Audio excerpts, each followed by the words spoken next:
The magic of live television. Hello, everybody. Welcome to Narrative Live. We're very excited to have a very special show for you tonight as we look at the ways to stop the attack, the plot to steal the 2026 elections, plus a lot of other interesting things with our guest, Mark Dan. Mark Dan was Ohio Attorney General when he initiated a securities fraud claims against Wall Street for the mortgage crisis. He mobilized fraud task forces, recruited 1,200 volunteer lawyers to defend homeowners, and went after the biggest criminals in banking. Then he had a scandal, an extramarital affair that became headlines. He resigned in May 2008. What hangs over his story is what happens when you do the work necessary to protect citizens from big criminals. Dan didn't stop, not for 1 second. He founded Dan Law and secured a $12.9 million settlement against Wells Fargo for deliberately denying homeowners loan modifications. He won landmark Second Circuit rulings strengthening federal protections. He's prosecuted over 25 mortgage servicing class actions and helped thousands of families stay in their homes. The machinery that created mortgage fraud, the systemic institutional theft, the manufactured crises, the legal cover up didn't disappear. It just had new targets. So I'm thrilled to announce that we have Mark Dan with us today. Mark, you've done a spectacular job in your career fighting against all sorts of things, and it's great to have you here on Narrative. How are you? Oh, I'm pleased to be here. Thank you, Zev, for the opportunity to share with your listeners.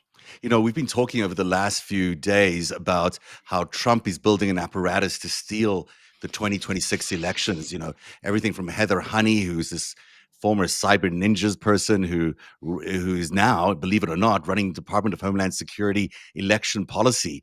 You've got Cleta Mitchell, who is now training poll workers. She's a former insurrectionist, basically, and she's training poll workers in how to handle our voters and our votes next November. We've also got this unbelievable gerrymandering exercise in Texas, North Carolina, Indiana, Missouri. And tomorrow we have the Supreme Court hearing around Louisiana versus Calais. This is the Voters' Rights Act, which looks like Section 2 will be removed or at least severely downgraded. So, Mark, you've been a fighter for the good fight of many people over many years, and we'll get to your work around the mortgage crisis. But how serious do you view this attempt to take over the next year's elections and really gerrymander and contrive a victory for Donald Trump out of just rigging the system? Yeah, I think it's a serious threat to democracy, to the rule of law. I mean, it's a threat that we've seen, in so many different contexts. I mean, everything from protecting consumers to the selective prosecution of crimes at a scale we've never seen before, to this mobilization, this win at all costs idea of taking over the election process, shamelessly manipulating this gerrymandering process, which apparently the U.S. Supreme Court has decided to go along with. And then the declaration that they're going to send Justice Department observers into New Jersey and Mhm. Virginia for the 2025 elections, which is also scary, because these folks are not above simply contriving claims to bring, Mhm. civil and criminal claims. And there are, and there are serious consequences to those things. I mean, in Ohio, our state attorney general was so excited to bring a voting fraud case that he indicted somebody who had passed away several years before, Oh, without even bothering to check whether the person he was indicting was alive. Um, and so the truth doesn't seem to have any relationship to the legal efforts, the lawfare that these folks are waging, which means that we have to be, those of us who are on the side of voting rights. Whoever thought that would be a side? Voting rights, right. people on the side of the rule of law. I mean, truly, you have to self-identify now. But we have to wage our own lawfare to make sure that those rights are protected going forward. We've seen that lawfare being quite successful in front of the courts up until now. I mean, the courts have stood by the Constitution and have put up quite a resilient front, but it's beginning to fray a little bit around the edges as some of these Trump cases are winning, at least on appeal, some victories. But as you look down at what's coming, things are feel like they're going to get much worse from an authoritarian perspective. It looks like the Justice Department is clearing out anyone with any idea of independence or even following the rule of law. Just doesn't seem to be what the Department of Justice does anymore. You know. You can imagine a world where there are so many loyalists in the DOJ and enough judges that are perhaps not as strict about following the Constitution, and you can see that this is going to winnow away over time. How urgent is this need to correct what Trump is doing and to target what Trump is doing before we get to next year's elections? Because we could face a horrendous situation. Oh no, and particularly in states with Democratic attorneys general, Democratic prosecutors in certain cities, they need to, and to the extent that anybody is violating somebody's constitutional right to vote, they need to step in. And if it's the federal government, they need to sue the federal government. And it's been remarkable actually how well the federal judiciary has held in light of these attacks on the rule of law.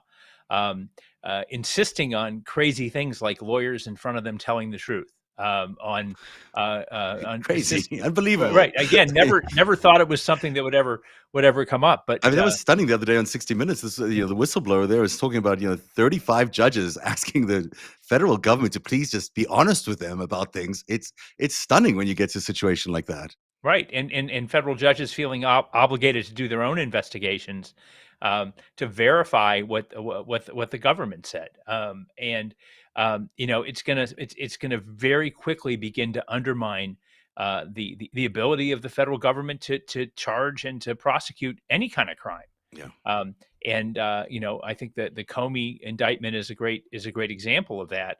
We're going to see whether that judge will look, first of all, look at the issue of whether the completely inexperienced hack prosecutor was inappropriately appointed, and whether without that power that the indictment stands at all.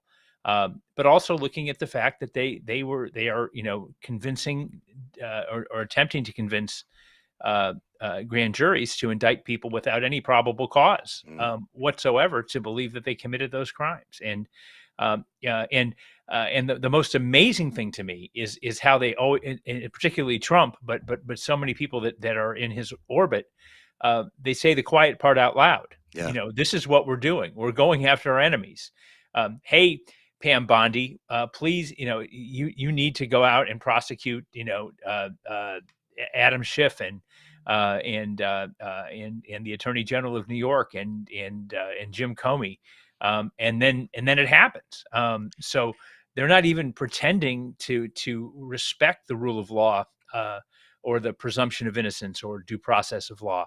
So they're what just ignoring it. Exactly. And that's why this promotion of Heather Honey into this position at Homeland Security is really concerning. I mean, she's talking about them establishing some sort of national emergency around voting based on the fact that Trump lost the 2020 elections, which she claims he won. Obviously, that's not true. But, you've got an idea that's floating around from her and Cleta Mitchell, which seems to be what the president is going to try and do. He's going to try call a national emergency that's going to give him some sort of new powers over a state voting infrastructure and rules. Is that legal? Can he even do something like that? Is that even likely to succeed? No, not at all. And elections are a uniquely state prerogative. Mm-hmm. And our Constitution is designed this way. And I expect not just Democratic attorneys general, but Republican attorneys general around the country to preserve that prerogative, because the tables can be turned at any given moment, and whether it's the Democrats, the Republicans, or vegetarians that are in charge of the government. The last thing you want is the federal government controlling elections, and every state has its own scheme to make sure those elections are conducted fairly. In Ohio, for example, we have boards of elections in each county. and those are composed of 2 Democrats and 2 Republicans, and they watch each other. Mhm. I think it's a great system.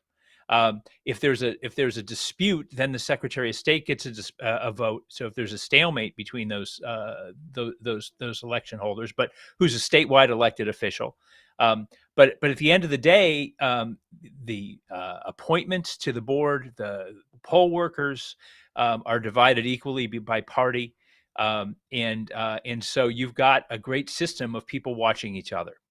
We don't need the Justice Department to come in and Mhm. and monitor a situation like that. And most of the folks that serve on boards of elections are actually party officials. They're Republican chairs, Democratic chairs, or former chairs. Um, Labor leaders on the Democratic side, party activists on the Republican side, and they're committed to doing the right thing. So you'd have to co-opt a lot of people in a state like Ohio with the system we have. Now he's Um, been putting these people in places in states department in state voting offices as well. I mean, these same kind of people who thought that 2020 was won by him, these same conspiracy theorists are being installed across the country in yeah, states. So yeah. it's not just a federal thing; it's also a state thing.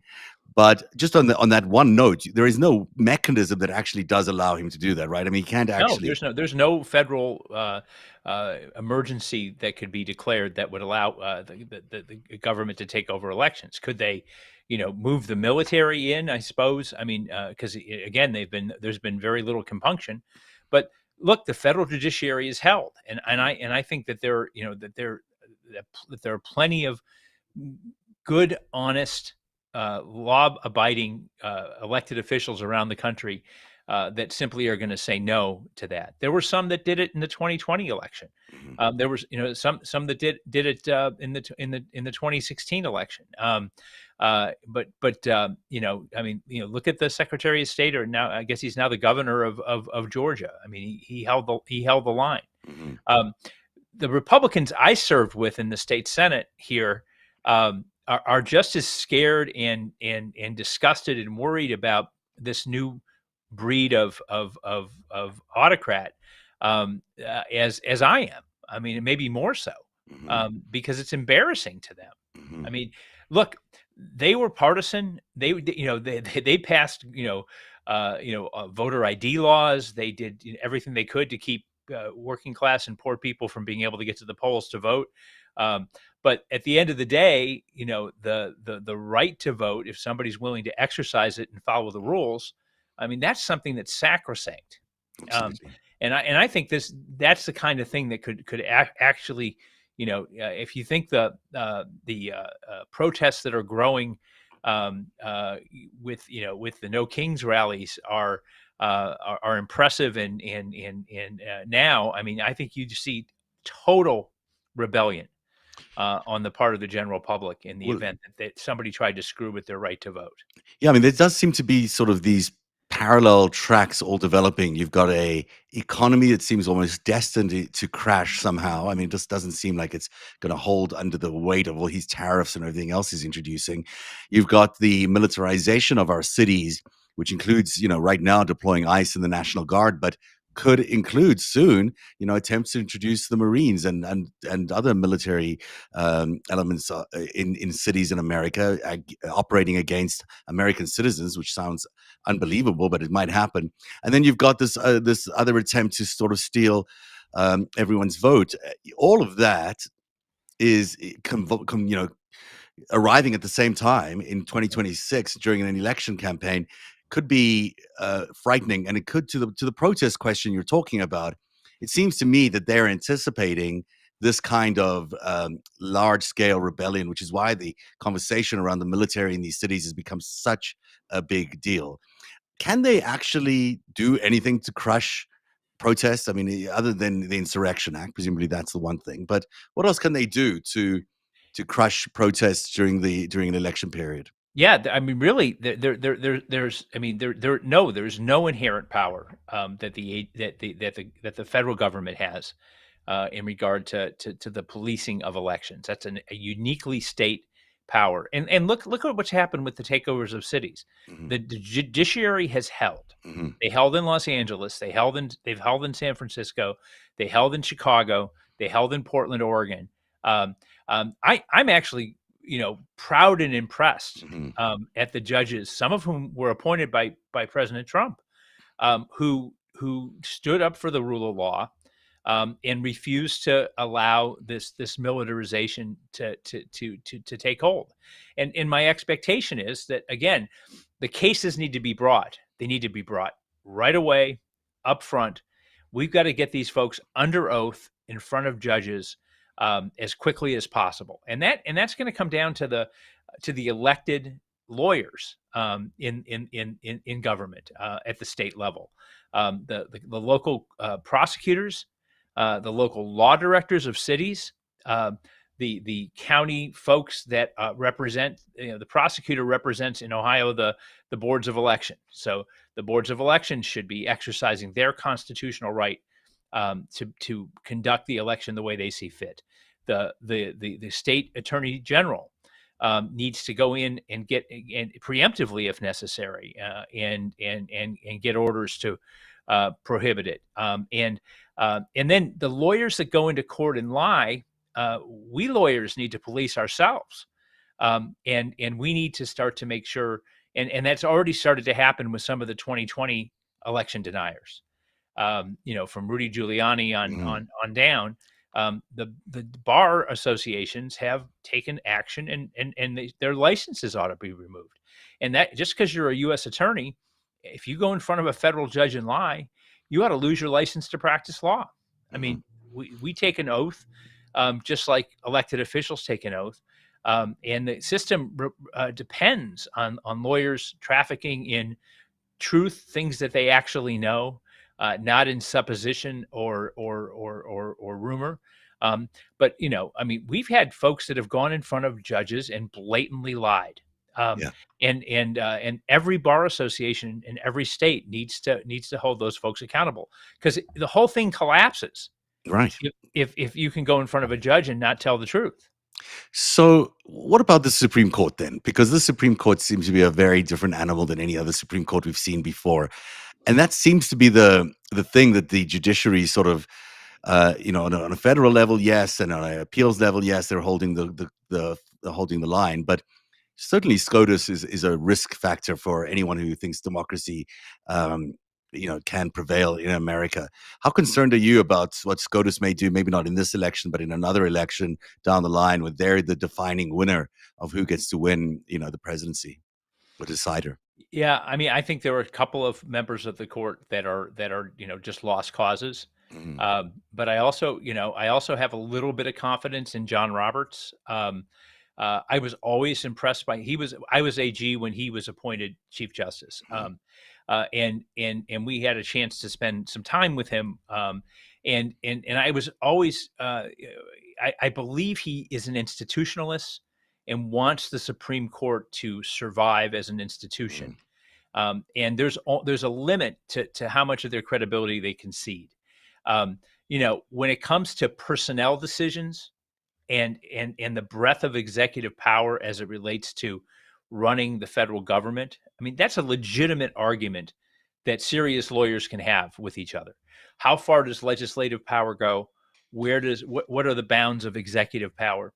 And I think those are the decisions where where if it was in a close situation, they've landed on the side of the Trump administration. But when it comes down to usurping the states' rights to conduct their own elections, I still have to believe there's five of them, that are gonna hold on to the rule of law. And I One think hope that, so. One really hope well, so. yeah, well, and I think that the serious lawyers, on that court, and there's a few of them, are this use of the shadow docket, where there's not full hearings and full Mhm. briefing on issues. I think that's one way to slow the train down, and I think we'll see them getting more aggressive about that. So I still and again, they're lawyers too, and they're governed by the bar. And if you're, there's no reason why that. I'm a member of the DC bar, and we did successfully push back the campaign of Pam Bondi's brother to become the Right, I remember that. That was a president big of the of story. the, of the DC bar. Yeah, Mhm. I had just been admitted to DC, so it was my first bar election, and it isn't something I usually pay a lot of attention to, but I was happy to cast my ballot on that one. Let, Um, but let me they've got to hold the Supreme Court lawyers, the Supreme Court judges accountable too. They're lawyers Absolutely, in absolutely. DC. That's a good point. I want to turn to this other thing that you've done so remarkably well, which is to stand by citizens and consumers in your career. You've been a real champion for consumer protection in your career, doing some incredible work. Some of which is still, floating around today because of the work that many of us have been uncovering around Jeffrey Epstein and around the what seems to be, to me, in any event, a growing 5-decade-long expansive criminal enterprise that has, crashed the markets on repeated occasions, been there to buy the assets that are now worth a lot less at pennies on the dollar, taken advantage of all the bailouts, really harmed Americans on a daily basis in terms of what we used to believe is the American dream. I was on a call earlier on with a show earlier on with some colleagues, and people are just decrying what they're saying is the mass engineered poverty of America. And there is so much poverty in America, and so much of it seems to have been avoidable if all these crashes and bailouts and all these things didn't happen. Now, it seems to me in my investigations that a lot of this has been engineered by a group, by a cabal of very powerful, very rich, very foreign supported individuals that have deliberately crashed this market over and over again, stealing everyone's American dream. I mean, it's nothing bigger than that. I can't imagine a bigger target than that. What can be done about this at this point? I mean, there is so much evidence that's beginning to build around it. We're seeing Senator Wyden do some incredibly interesting investigations, especially around JP Morgan, about Jamie Dimon, and about the other banks that have been involved. But this is I mean, I'm still stunned that it was around for so long and no one saw it, no one stopped it. But nevertheless, it is now the reality. What can be done? Well, I mean, the most recent kind of blatant example of this was when they built the Democrats who were in charge. It was Obama was the Mhm, president at the time, and look, I mean, the people that support Trump aren't necessarily wrong mhm, about the fact that elected officials of both parties have been in the tank with big business, and cheating businesses at the expense of ethical businesses. I mean, what people forget about when they say, well, there's too much consumer protection, or the CFPB is too aggressive, is that if there isn't strong regulation of business in this country, then the businesses that cheat are going to have an advantage. And in fact, their shareholders are going to demand that they cheat, mhm. and or they're going to get, or those office holders, or those directors and officers are going to get thrown out of the companies. And so when you don't have an FTC that enforces antitrust law, when you don't have a Justice Department enforcing antitrust law, when you literally functionally shut the Consumer Finance Protection Bureau down, um, you are empowering cheaters. And this is, look, Donald Trump, his entire life has been a grift. Mhm. And he is proud. He proudly represents the grifters and the folks that want to cheat their way to a fortune. Yeah.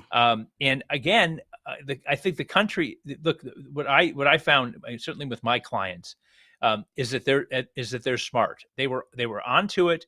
That in 2008, the Obama administration created solutions that primarily benefited the banks and the Wall Street investors at their expense, and they punished them by electing Donald Trump in 2016. Mhm.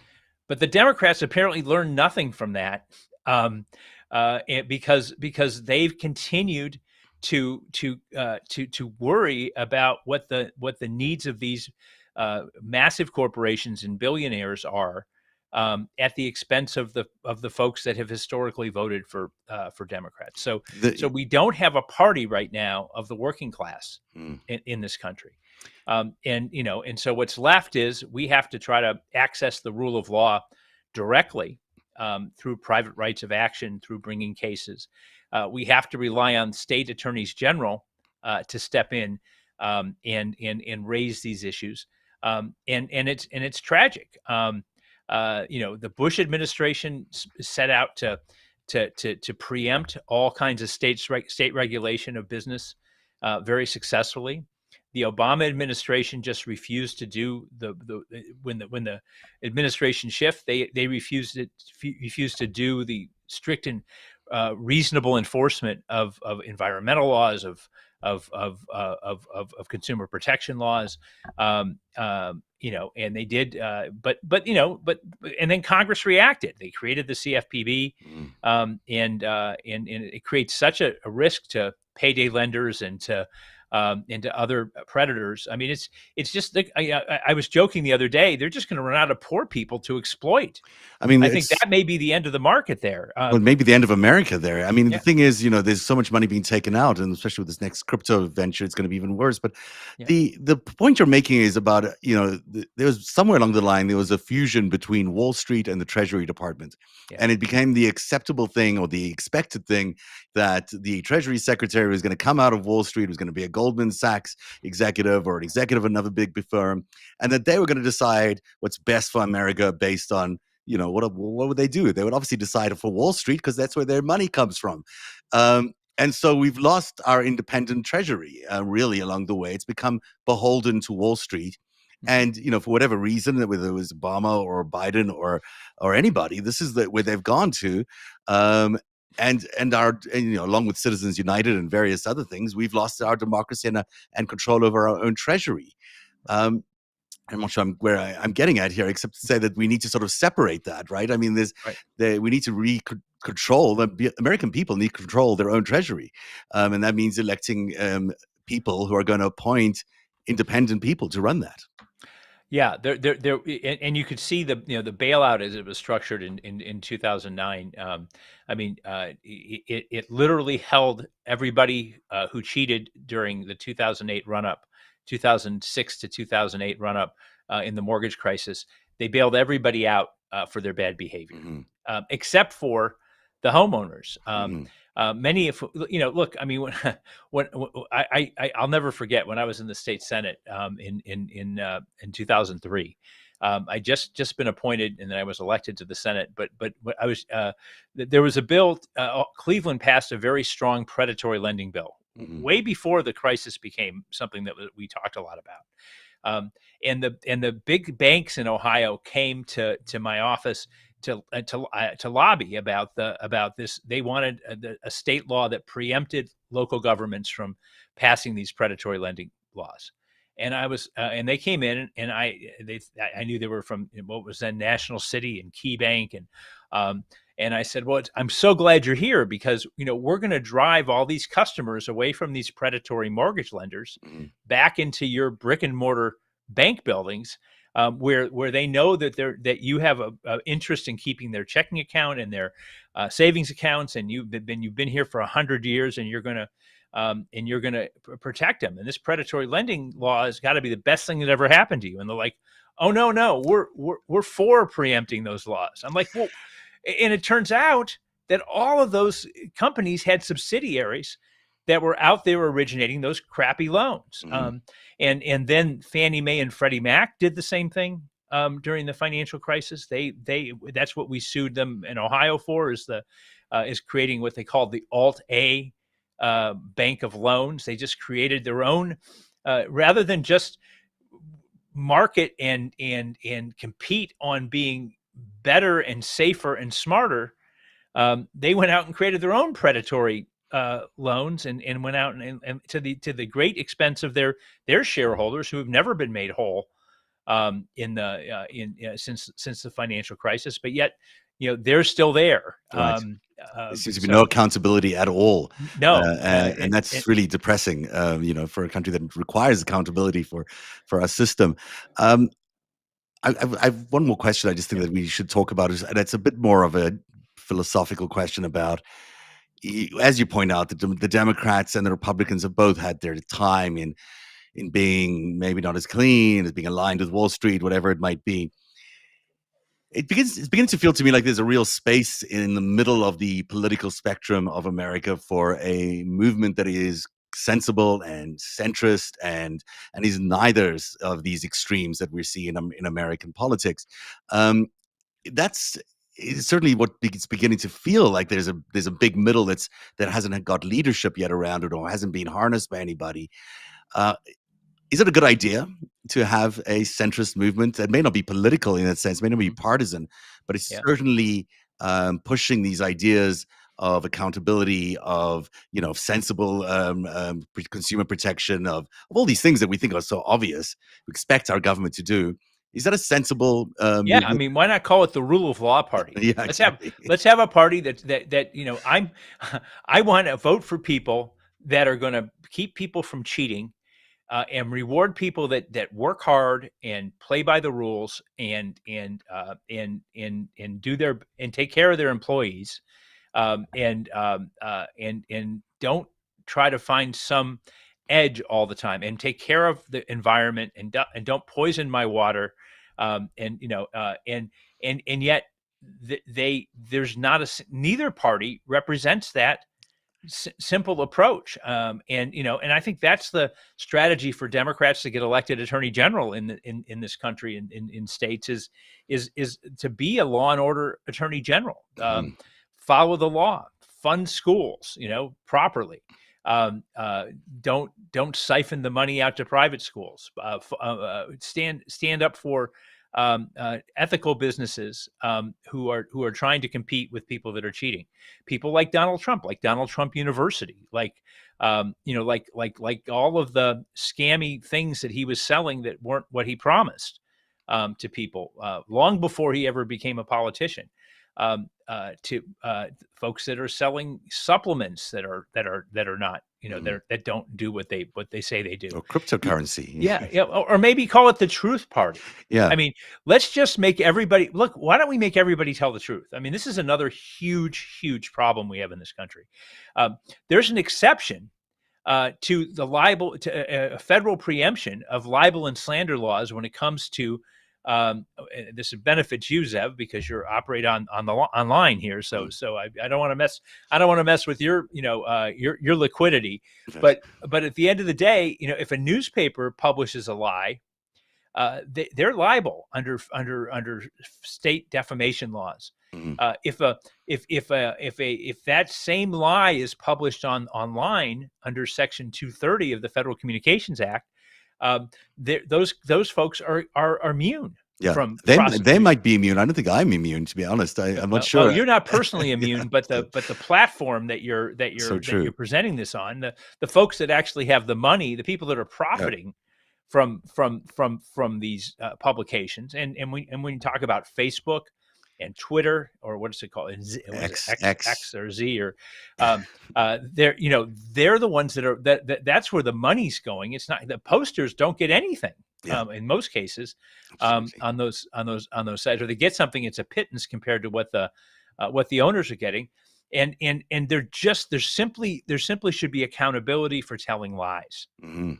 Such a And good wouldn't point. I that mean, those be things are so simple. Rule of law, what? it's, telling the truth. These things, so much common sense in everything you're saying. Consumer protection, just the basic things that America's built on, seem to be up just ignored these days endlessly, and there is room for a party that does that, or at least a movement that builds around that. You're one of the good guys in politics that sort of got run out of politics, and you see that a lot for people who are careful prosecutors, who are good at their job at taking, speaking truth to power, taking powerful people to court. Uh, as you reflect back and maybe as you look forward, do you see, um, do you see the same kind of people in power right now, and do you see how we can get more people like you back in power, or you in general, you Yeah, I mean, specifically. boy, they make it really hard. Now, look, I take responsibility for the things I did wrong. Mhm. I had an interesting conversation with somebody the other night, and really, while the extramarital affair was kind of the salacious part of the discussion when I left office, the real problem was that some people that I hired were mistreating employees in the office, and they said, the reason I would vote for you again is because when that happened, you took responsibility and Mhm. resigned. Yeah, I mean, that doesn't happen when anymore. when is the last time that's happened, right? I Mhm. mean, like a Japanese executive, when their company's earnings don't come in the way that they should. What are there? And I honestly, that's never the way I thought about. Obviously, it was horrible. I was embarrassed. It was terrible. It was terrible for my family, and I continue to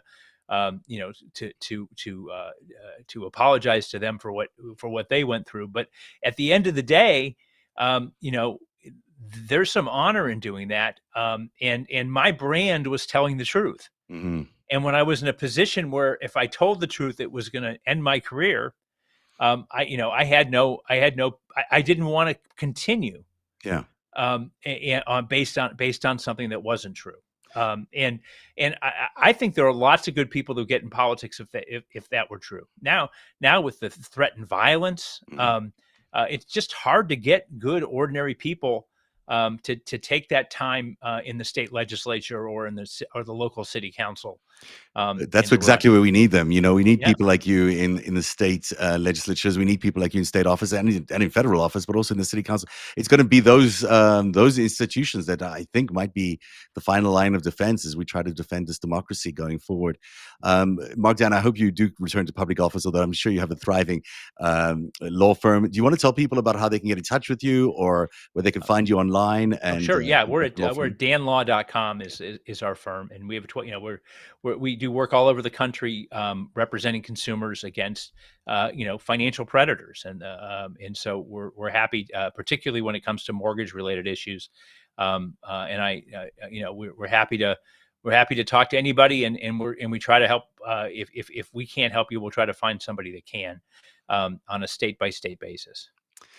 Mark Dan, one of the genuinely good guys in politics and now in law. Thank you very much for being here on Narrative tonight. I really appreciate your time. I think we'll be in touch with you on some other things that we're developing, but I really appreciate you and the work you've been doing as a private lawyer, but also in your public office. Thank you for doing everything you've done, and thank you for your service. Thank you, Zev. I appreciate the opportunity. And that's it for Narrative Live tonight. We'll be back tomorrow at the 5 Stack at 3 o'clock with Dean Blundell. We'll see you then. Bye bye, everybody.